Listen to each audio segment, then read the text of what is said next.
Hello, my name is Gary Mansfield, and this is a bonus episode of the Ministry of Arts podcast. Now, as ever, let's begin by banging these bongos.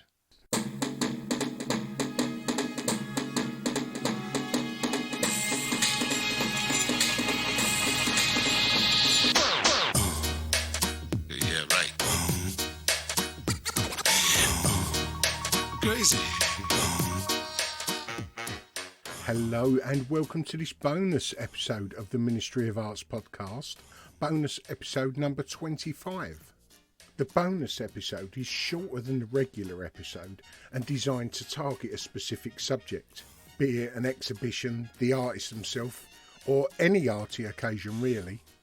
If you think you'd like one as a promotion tool, listen to the message at the end of the podcast that'll tell you how to go about it. But anyway, back to today's episode. Today I'm bringing you Art on a Postcard founder Gemma Peppe. Art on a Postcard was created several years ago to raise awareness for hepatitis C and to promote and raise funds for the Hepatitis C Trust. Art on a Postcard has grown from a one-off exhibition to do just that into, well, you'll hear in this podcast just how big it's got and the potential of how big it's going to be in the very near future. If you're listening to this episode on the day of release, which is the 22nd of February, tomorrow, obviously the 23rd, the Art on a Postcard auction opens. So while you're listening to this episode, I urge you to go over to the Art on a Postcard website, which is artonapostcard.com, or their Instagram profile, which is @artonapostcard, and just get the information to prepare yourself on how you can bid for an artwork. And that auction runs from the 23rd of February to the 9th of March. They do have a physical exhibition in London's Fitzrovia that sounds really exciting. It's got 7 curators. So please, come and join me as I spoke to Gemma Peppe from Art on a Postcard. I'm already working with other charities. I'm working with War Child in April. Got a show with them, which I'm really excited about. And I've got... my father died last year, and Oh, sorry. and the hospice nurses that came over, I'm doing so he didn't actually go in, but we got so much help from them, so I'm doing something for them as well. But I'm set up now to be able to work for the trust, with the trust, and give them, so that they benefit from what we do, but also other charities. And really soon we're going to have a white label. So white label auction software. Oh yeah. Everything will be on our website. Nice. It won't go to outside to an auction house. It will all be from the website. And I think then we'll sort of explode, and I'll definitely need other people in. And yeah.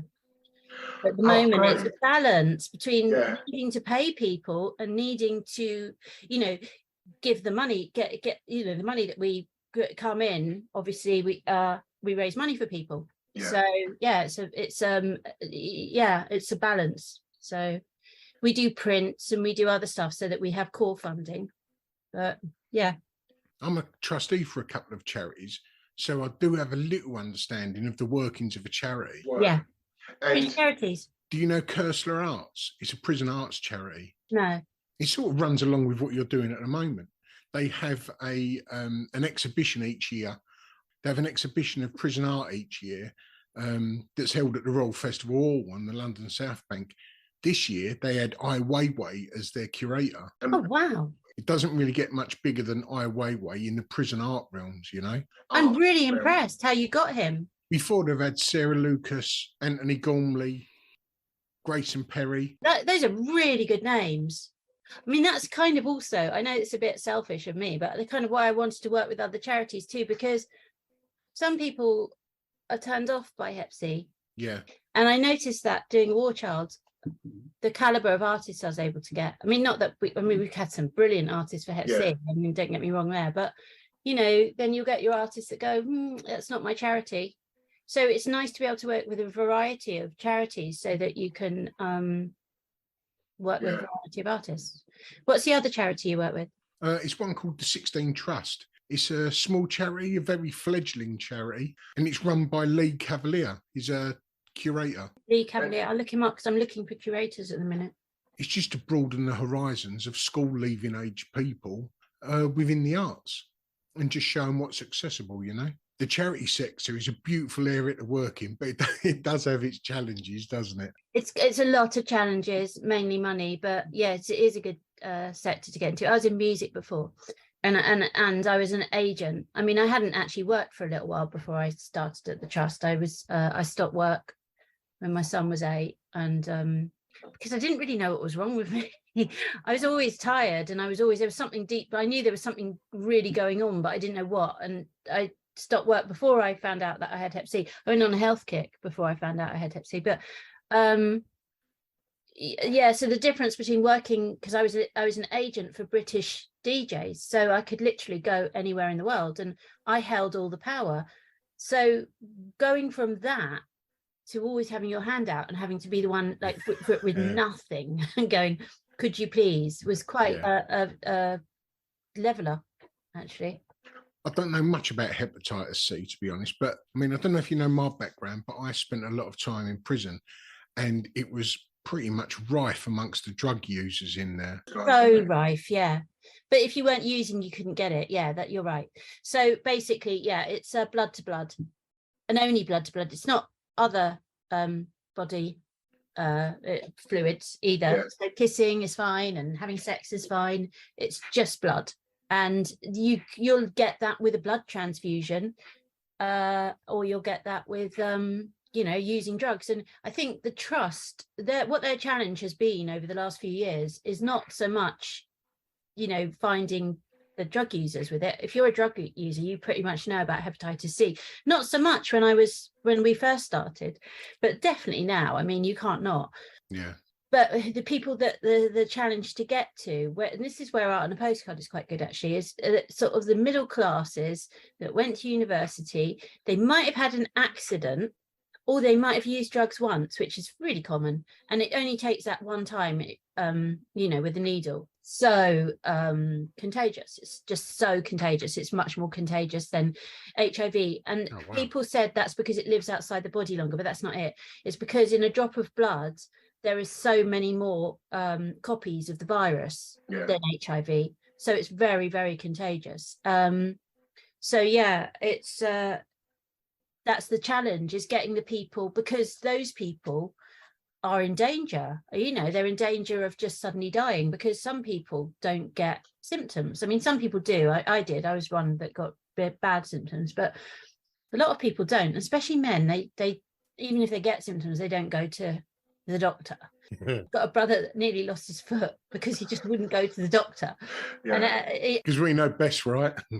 Yeah, exactly. When he had COVID, he went into intensive care because he was fine. Do you know what I mean? It was anyway, I can't remember what I was saying now. That I lost my thread. Sorry, that was me butting in trying to be funny. No, I thought no, it wasn't. It was me going on about feet. But so men basically, they often go to the doctor and find they've got 4 months to live. I mean, that is such a common story, and that's what when we started the trust, it was, I came in a couple of years later after it started. It started in 2002 and I came in 2004. But the common story was, I've got Hep C, I don't know what to do, and we'd just be advising people or helping them to get treatment. But the common story now is, I've just found out I've got Hep C and I've got full-blown liver cancer and, end stage. And that's the common story these days. And it's quite often people that had a blood transfusion, or, when they see something directed, an advert or, awareness directed at drug users, they think, I'm not a drug user. So, yeah. Well, would I be correct in thinking that you got involved with the charity because when you was contracted, you couldn't find much help out there? Well, what happened, actually, it was, I met them because I was making a documentary. Okay. I was doing a master's in documentary research, and I thought, because I hadn't been long diagnosed and I didn't know much about it, and I thought we had to do a certain type of documentary, and I thought actually my disease will be good for this. Might, you know, be a good chance to find out more about it as well. So then I met with the trust to do research, and then I realized, oh, this needs making. You know, this actually, because it was only supposed to be a research dossier. And so I went about raising the money for it. And the trust came in because we could raise money from the Wellcome Trust as a charity. I couldn't get it as a production company. I was working with a production company, but so the trust came in as producers. Yeah. So, and then when I filmed my treatment, and when it didn't work, and I said to Charles Gore, who was the CEO then, it hasn't worked. He was like, oh, because I'd got money from one of the drug companies as well. He's like, oh dear. He goes, well, you can always come work for us, because he had this mad idea, and it is mad, that but he's one of these people that was, with every mad idea, he has a brilliant idea, but this was a idea. So he said, well, you can, he wanted to make Hep C the disease of the music industry, because so many people in the music industry have it. Yeah. But no one's going to take on a disease if they don't have to. And the thing is about the gay lobby was they had a voice, and they had no choice, they had to, but also they were very well versed in campaigning. People with Hep C are not. They often have mental health issues and everything else that goes along with drug addiction. And if you are famous, that's not something you're going to shout about. It's not something you're going to, for starters, if you're in a band, it's going to your insurance will go up, and so it's not, it didn't happen like that, even though I had a lot of fun trying. I mean, because I worked in music, my mates used to run festivals. Ziggy gave me backstage pass, so for my first campaign, which was What Not to Share, which was about don't use notes, don't share notes, because everyone knew that you couldn't, you shouldn't share needles, but they didn't know about notes. I didn't know about that till you just told me. Right. Well, we did some fun campaigns. We got backstage at festival where I was able to get Lily Allen, Brian Eno, Mark Ronson at the time. You can tell when it was because of the artists. But, and also Manumission really took, because I've always gone out and worked in Ibiza a bit. My brother lives out in Ibiza, and so we've always been friends with that lot. And my other brother was a DJ actually, so he used to DJ at Manumission, but they actually made little notes that, oh nice, yeah, and it would say share the love and not the disease, right? Yeah, because we weren't saying don't take it for a minute. I mean, we weren't preaching, we were saying be careful. So what all we were worried about was not spreading the disease, and people that have got it getting help. So that was our what we wanted to do. So people will take drugs, and wasn't up to us to. And actually, well, we all had Hep C, all of us. So we couldn't, we weren't in a position to preach. So brilliant. And what year was that, Gemma? So that would have been 2006, I guess. 2006. I did treatment all the year of 2005, so 2006. But then after Boy George actually came out of prison, I got really friendly with him, and we did loads of campaigns together. But one thing we did was we went into prisons and did prison radio. One of the girls at the trust, Layla, she was doing really into prison radio and radio, but one of the things that we were doing with prisons was the prison radio. And George came in, and we went to Brixton. It was really fun. Good fun, right? Yeah. And the prisoners all produced. You mustn't, you do work in prisons, don't you? So it. They all produced, and it was of a really high standard and really good questions, and much better than some seemingly professional stuff. Really well thought out and really well done. So. And was that your first experience with working with prisoners? No, I tell you why we do so much work in prisons now is because we've got a new CEO, and she came from a women's prisons background. She was CEO for a charity that dealt with women's prisons, and so she knew there was definitely a need for it. Yeah. So we had peers going into prisons before she came along, but then she really was able to whip it into shape. Brilliant. And the work that we've done in women's prisons is phenomenal. I mean, I can't take any credit for it at all, because it's not been me. It's been I do the art bit. There's a girl, Julia Sheehan, who's been doing it for a few years, and she's been phenomenal, because when she goes, she's been in prison. So had Jane, who started that particular part, arm of the trust. So when they went in, they could talk at a level. So they really did get girls who would not talk to anyone or go, or thought they were dirty or thought it wasn't something they could talk about, to not just talk about it, but get treatment. And then what the trust have done is then they were getting women on treatment, but then say they got released, they just get lost to the system. But now they've got, they've done this whole follow-on program where they can't get lost. If they start their treatment in prison, then they can continue it. And research has shown that within a family, if a woman gets clean from and not just for starters, if anyone gets clean, then clear, from hepatitis C, they're much more likely to go on and continue being clean. Yeah. But if a woman gets clean in a family, the family are more likely to she's more likely to stay clean. Clear. If a woman gets clear from hepatitis C, she's more likely to stay clean. But also, women talk, and the message gets. Whereas a man might do his treatment and just be quiet about it and not sort of tell anyone what's going on. Women spread the word and go, "Well, I did this, and you can do it." And so it's a lot more people will benefit from women getting clean, actually, which is why they tackled the women's estate first. So would it be the case that if a pregnant woman got hep C, and then so would the baby?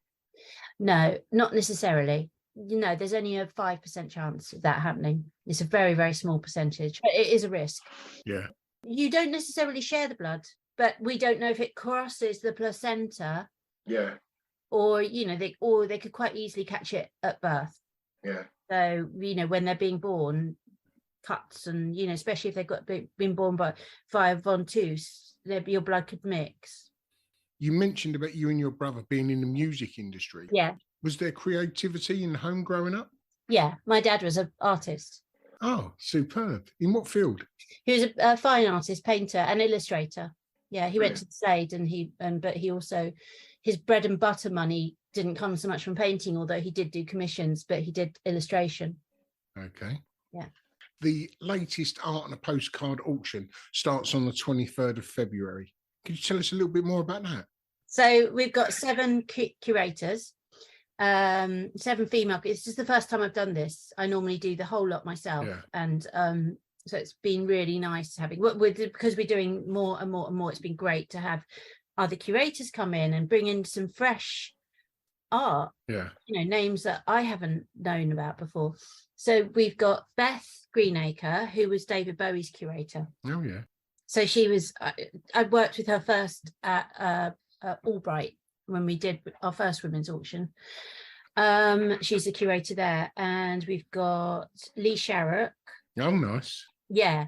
And so we've got Molly Barnes. Her name on if you look her up on Instagram, it's She Curates. Yeah. Okay. And we got Louise Fitzjohn. Oh, I love Louise. Do you know Louise? Yeah, she's brilliant. And so who else? Louise Liminal. I went there yesterday actually because I'm doing a show. I'm starting AOP Gallery. Oh yeah. Because we've got a big database of buyers, and because we've also got a big database of artists, I just thought, we can put the two together. Also, it when we go solo, it'll help to fund art and a postcard so that we can still raise money for charities. Brilliant.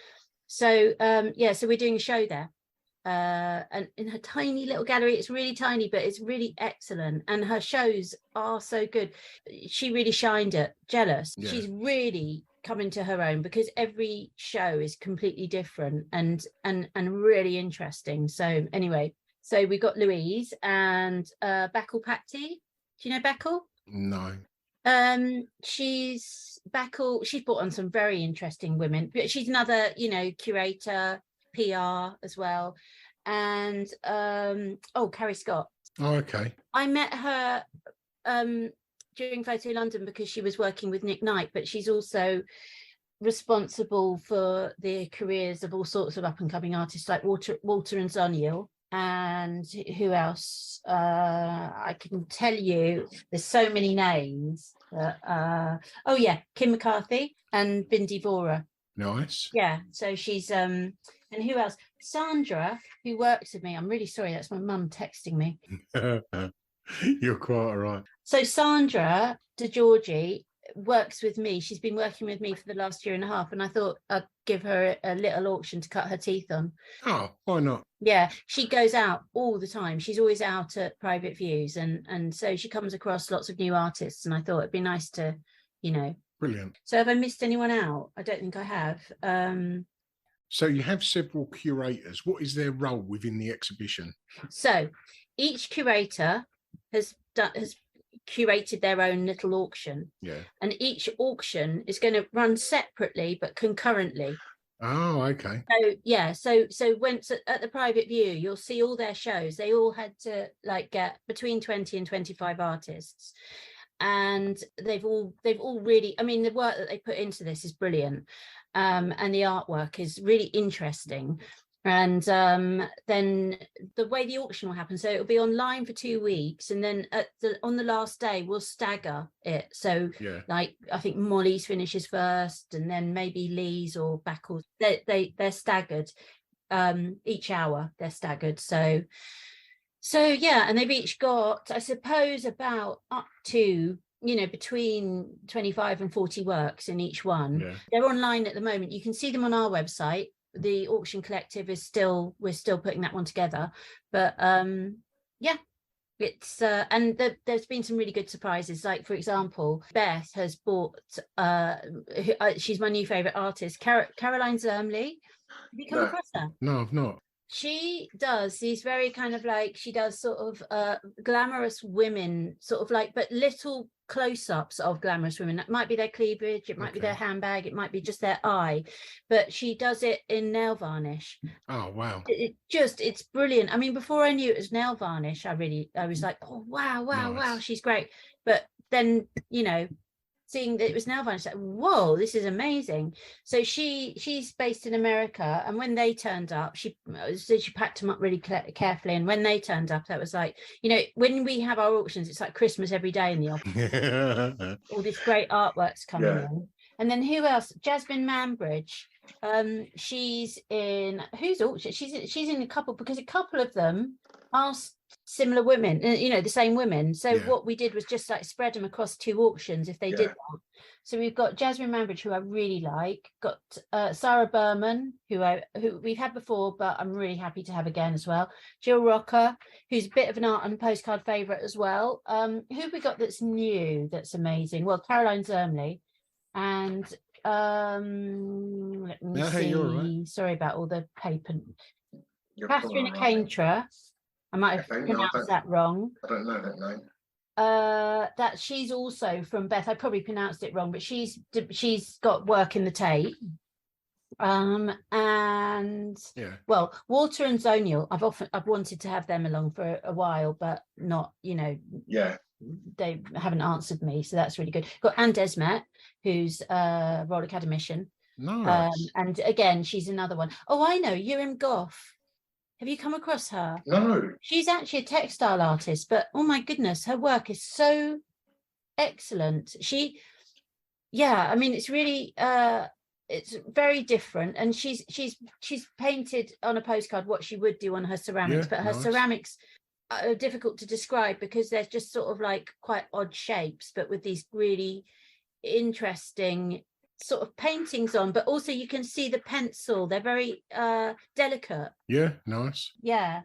And Flora Bradwell, who's quite interesting, and Diane Shapley, who does these gorgeous flowers, but they're lovely. And Elaine Wu McGregor I particularly liked as well. Actually, Sandra brought her on along. So yeah, there's lots to see. And I think what people say about art on a postcard is it always introduces them to so many new artists. Yeah. And this one definitely will. This introduced me to so many new artists. So yeah. And where is it being held? Fitzrovia Gallery on the 7th of March. 6 p.m. So put that in your diary. And how long would a physical show be going on for? I just put it up and take it down because we want to raise as much money for charity. The show costs so much. Yeah. And invigilators and all that. So we put it up. If you want to come and see it, you can come during the day, or you can come at night to the private view. We make sure it's up for a day, so people that can't make the private view can actually come during the day. But other than that, I can't keep it up because it costs, and we just want to raise as much money as we can for the charity. So yeah, of course.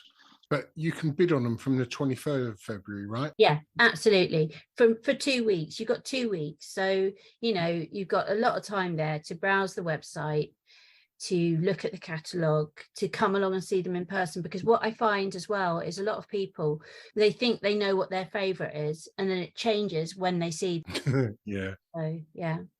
I do have a few set questions, Gemma, and funnily enough, it's pretty relevant to what we're talking about. If you could have 5 artists, past or present, to have in an art and a postcard, who would that be? Okay. So, that's a really good question. I mean, I could be really, right, let me think. Okay, a cubist, probably. I mean, look, I don't want to be corny and say Picasso. Maybe I'll say Juan Gris. Okay. Because, it would have to be Picasso. Of course. I would like, and this is like, them sort of like putting their whole into it, yeah. I'd like Piero della Francesca. Oh, okay. I would. I when I was young, I was obsessed with Byzantine art, but especially before they'd got together like perspective. Yeah. And I loved the fact that you had these very beautiful, intricate foregrounds, and in the background looked like, yeah. So let's say Piero della Francesca. I'd have I know this is like a sentimental one, but I'd have my dad. Because he did it every year. He did it every single year, and he always did so well, especially when it used to be secret. He was a really good painter. He was at the Slade, and he was taught by Coldstream, so he was a proper draftsman and proper painter, and his work always did well. And I'd like to have it, another auction with him in it again. Yeah. Brilliant. And then oh my god, I've got to have some women, because that's all men, which is not good. So hang on a minute. I know, Natalia Gontrova. Oh, okay. Yeah. She had a retrospective in the Tate, and she'd been forgotten. She was a Russian artist that had been forgotten, mainly because of sort of bureaucracy in Russia. Yeah. And also because her husband, he had a new wife after she died, and she didn't push her work. She pushed his, but not hers. Anyway, she's had a retrospective now, and her work is tremendous. So her, and I know then, in that case, I will have Lynette Yidim Boak. I always say her name wrong again, which is very ignorant of me, but you know who I mean, yeah? I don't. She's got a show at the Tate at the moment. Oh, okay. Yeah. And she had one I tell you what, she had one in lockdown. Yeah. And I think it was the first time I ever saw contemporary black faces in the Tate. And it heralded a year of, Black Lives Matter happened.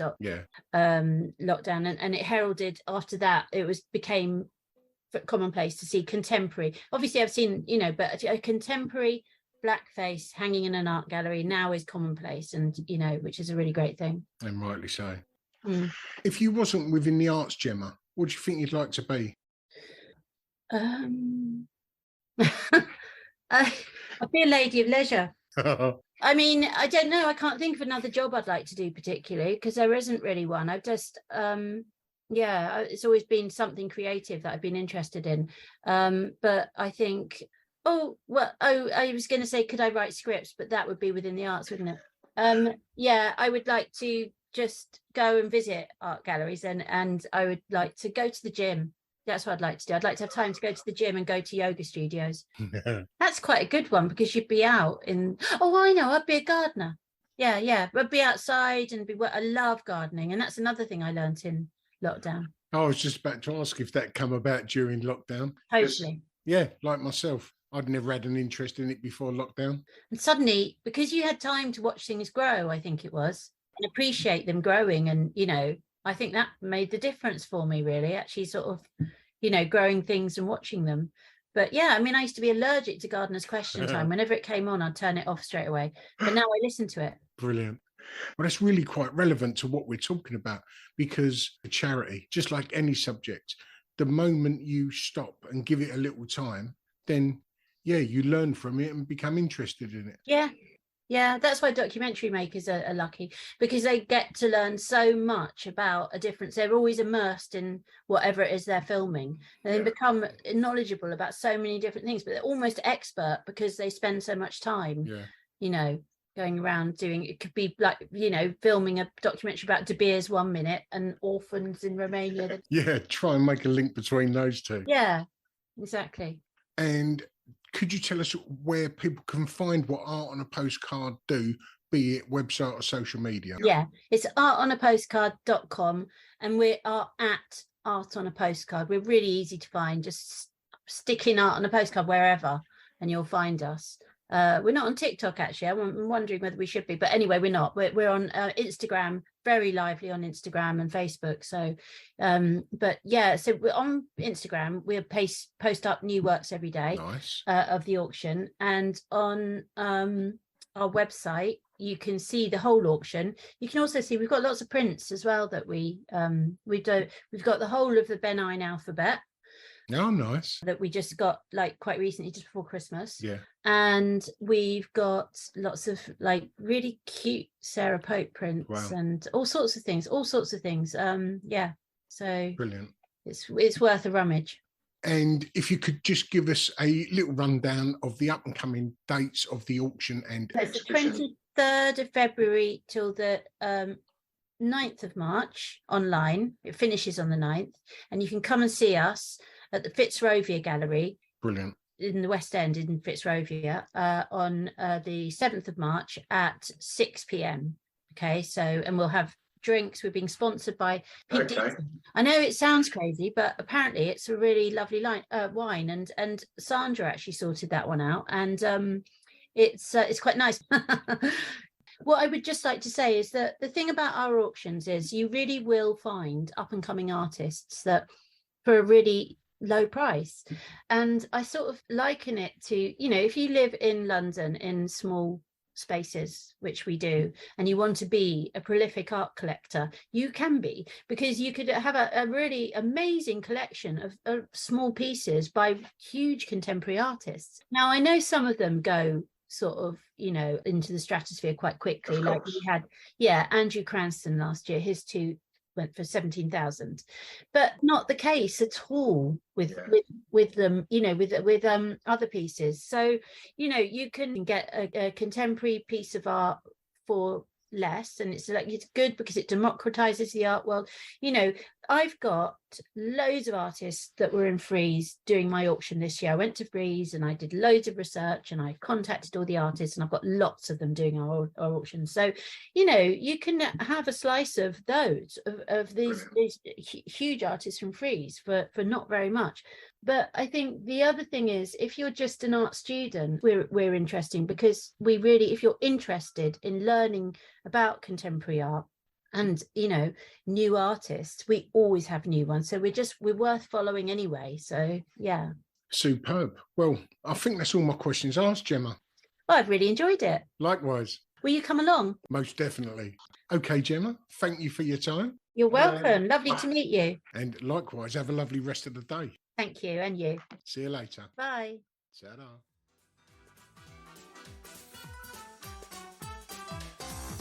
If you've got an exhibition or any other creative project within the arts, or even just want to promote your own artwork, you could do that in podcast form, similar to the one you've just listened to.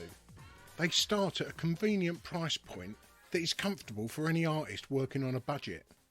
This podcast itself is created by working artists, and we know how important that is. So to find out more information, you can email us on ministryofartsorg@gmail.com or on Instagram @ministryofartsorg. Ta-da!